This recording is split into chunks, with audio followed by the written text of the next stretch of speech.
বন্ধুরা দেখতে পাচ্ছেন খেজুর বাগানে আছি আলমতিনা। 1 ঘন্টা থেকে বসে আছি পার্কে, সারাদিন কাজ করেছি।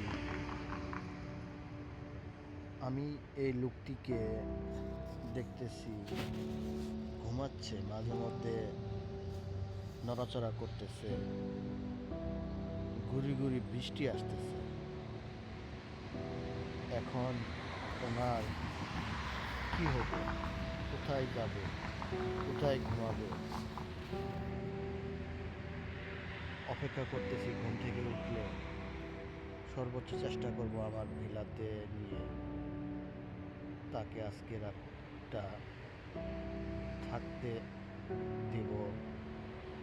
এই জন্য যে বৃষ্টি হচ্ছে, নিশ্চয়ই থাকার জায়গা থাকলে সে এই পার্কে ঘুমাতো না। প্রবাসী ভাইরা বিদেশে কত কষ্ট করে সারাদিন পরিশ্রম করেছে, এখন একটু ঘুমাচ্ছে এনার্জি ব্যাক পাওয়ার জন্য, যেন আগামীকাল আবার কাজ করতে পারে।